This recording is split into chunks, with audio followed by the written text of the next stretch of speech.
आजच डाउनलोड करा आणि तुमच्या आवडत्या मालिकांचा आनंद लुटा। आई आई काहीतरी कर, मला ना जेलमध्ये जायचं नाहीये। ए बाबा, नाही जात रे कोणी जेलमध्ये। नो, स्वतःही घाबरू नको आणि मलाही घाबरवू नको। सगळं ठीक होईल। ठीक होईल काय? तुला कळते का तू काय बोलतेस ते? पोलिसांना त्या ड्रायव्हरचा नंबर सापडलाय आणि आता तो ड्रायव्हर जर पोलिसांच्या हाती लागला ना तर मग तो ड्रायव्हर पोलिसांच्या हातात लागता कामा नये यासाठी प्रयत्न करायचे ना। ते कसं करणार? पैसे दिले का त्याला? कुठून देऊ? आहेत का माझ्याकडे पैसे? मग ते आता अरे कसे? बघितलंस त्याचाच फोन आहे। काय रे? अरे बाबा, तुला का अक्कल बिक्कल आहे की नाही? एकदा सांगितलं तुला कळत नाही काय रे? अरे पैसे पाठव ना मला। एक तर माझी वाट लागली इथे, पोलिसांना माझं नाव कळलंय। त्या शेठने मला दगा दिला आणि आता तू मला जर दगा दिलास ना, लक्षात ठेवा मी तुझं नाव घेईन।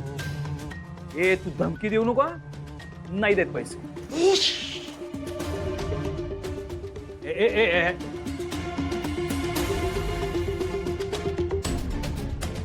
ए ऐक ऐक ऐक, मी तुला पैसे देतो पण ते पैसे घ्यायला तुला स्वतःला यावं लागेल। आता कसं? चल मी येतो। येतोय म्हणाला, आता काय? आता मी तुला माझ्याकडे आहेत तेवढे पैसे देते हा, आणि ते पैसे त्याला द्यायची वेळच येता कामा नये असं तू बघ। हा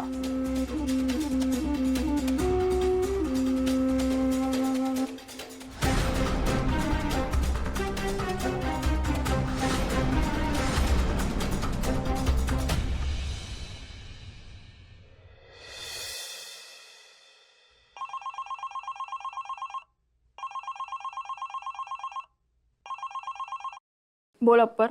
हॅलो हॅलो शिवा, कुठे आहेस तू? घरी आहे का रे? शिवा, मला त्या ड्रायव्हरचं लोकेशन मिळालंय। काय? कसं काय?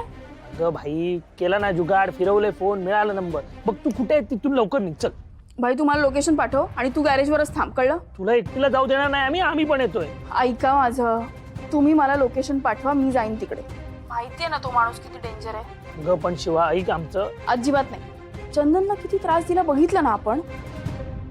आणि हे बघा, मला आता तुम्हा कोणावर काही आलेला अजिबात चालणार नाही आणि मी तिथे तुमच्यावर लक्ष ठेवायला पण नसेल। ते काही नाही, तुम्ही यायचं नाही म्हणजे नाही। अगं पण आम्ही येतोय ना, आणि त्याने जर तुला काय केलं तर? मला काय हात लावेल तो?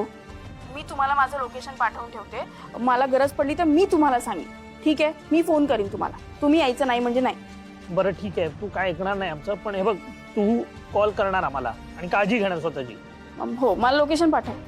हा ठीक आहे ठीक आहे, हा चल। तर नाही सोडत त्या ड्रायव्हरला मी।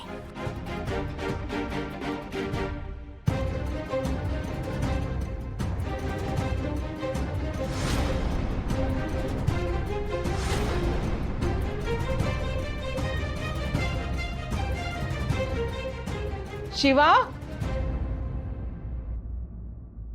इथे ये।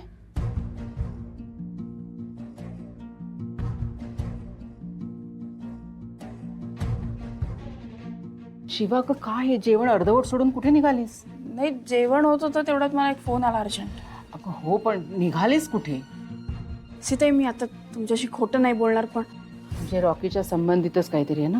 हो, त्याच्या बाबतीतच आहे, पण तुम्ही काळजी नका ना करू, मला काही होणार नाही, मी सगळं नीट। काळजी तर वाटणारच ना शिवा। हे बघ, फक्त तू स्वतःचा जीव धोक्यात घालू नकोस एवढंच म्हणणं आहे माझं। सीताई, तुम्ही नका काळजी करू, आता मला धोका नाहीये, पण समोरच्याला धोका एवढं नक्की। सीताई, हे बघा, रॉकीला न्याय मिळाला ना की माझं टेन्शन जाईल।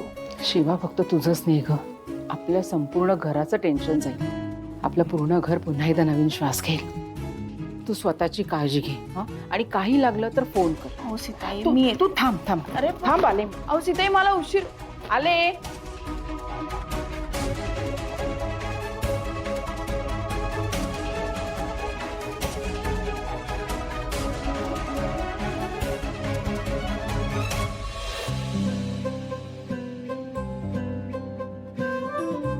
सीताई,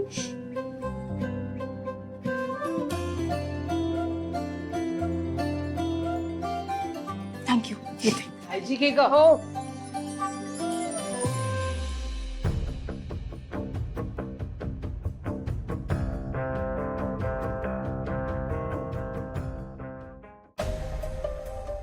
काय दाशू एवढ्या घाईत बोलवलं? ठीक आहे ना सगळं? काही ठीक नाही मांजा. काय झालं? अरे ती डील कॅन्सल झाली ना.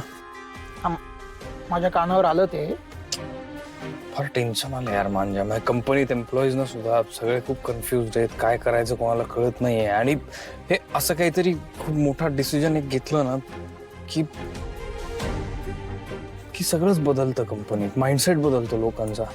मी काय म्हणतो आशू, तू नको लोड घेऊ ना. म्हणजे बघ, एक डील गेली मला मान्य आहे, पण डील येत राहतील भाई. तेवढं सोपं नसतं रे ते. कंपनी माझ्या एकट्याची थोडी आहे. मी हा डिसिजन घेतला पण त्याची गरजही होती. पण सिच्युएशनच तशी होती. तो CEO ऐकून घ्यायला तयार नव्हता. तो शिवाला तिचं क्रेडिट देत नव्हता. आणि प्लस त्याला असं वाटत होतं की शिवाला काहीतरी मेंटल प्रॉब्लेम. असं कसं? ओके ऐक, म्हणजे तू जो काही निर्णय घेतलाय तो शिवासाठी घेतलायस ना? अर्थात. मग झालं तर भाई. हे बघ, तू काही चुकीचं केलं नाही हे तुलाही माहिती. आणि आशू हे बघ, जो काही प्रॉब्लेम झालाय, डील गेली, तर आम्हाला तुझ्यावर विश्वास आहे. तू सगळं परत नव्याने उभं करशील. पण भाई खरं सांगू का, मला आत्ता तुझं खूप कौतुक वाटतं. म्हणजे तू हा जो काही स्टँड घेतलाय तो शिवासाठी घेतलाय. त्याचे परिणाम काय होतील हे माहीत असताना देखील. ते ठीक आहे रे, पण कंपनीचं टेन्शन आलंय मला. अरे आशू नको लोड घेऊ बाई. हे बघ, जे तुझं आहे ना ते तुझ्याकडेच येणार. आणि वेळ हे सगळ्यावर उत्तर. मेहनत तू नेहमीच करतोस, अजून मेहनत कर भाई. आणि मला काय वाटतं माहिती आशू, समजा भाऊ जेव्हा कंपनी सांभाळायचे तेव्हा अशी परिस्थिती आली असती तर भाऊंनी काय केलं असतं? असा भाऊंसारखा विचार कर आणि तसेच निर्णय घे. सगळं नीट होईल. मला रे शिवालाही मदत करायची ह्या सगळ्यात. करेक्ट. आता कसं बोललास भावा? बघ, बिझनेस डील हे होत राहतील, पण आता सध्या शिवाची काळजी घेणं जास्त महत्वाचं आहे. तर तू त्याकडे लक्ष दे. कळतंय ना? कळतंय.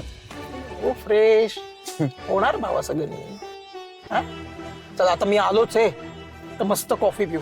कॉफी पिऊ. मलाही तरतरी येईल, चला. तुलाही तरतरी येईल. चाल. चला उतरा. चला. पैसे तू द्यायचे ना? देतो. हे बघ, मला काही कळत नाही, त्याच्यामुळे म्या काही तुला कसली मदत करू शकत नाही. भैयाजी असं काय करतेस? मला चंदनला मिळवण्याचा प्रयत्न करायचा आहे, पण त्यांच्यात खरंच काहीतरी असेल तर मी मध्ये येणार नाही. म्हणजे तुला वाईट नाही वाटणार? नाही. अगं, ती दोघंही एकत्र आली आणि आम्ही त्यासनी मान्यता दिली तर तुला वाईट नाही वाटणार? नाही. लगीन झालं त्यांचं तरी नाही वाईट वाटणार? भैयाजी मुद्दाम करतेस का? अर्थात वाईट वाटेल, पण वाईट वाटून काय अर्थ? माझ्याकडे हक्कच राहिला नाहीये त्याला काही बोलायचा, त्याच्यावर चिडायचा, रागवायचा. त्याच्या कठीण परिस्थितीत ती मुलगी त्याच्या सोबत होती. आता मी काय बोलणार? पण मला बाई काय माहिती नाही, आधीच सांगून ठेवते तुला. आपल्याला काय बी माहित नाही, होय का नाही वंदे?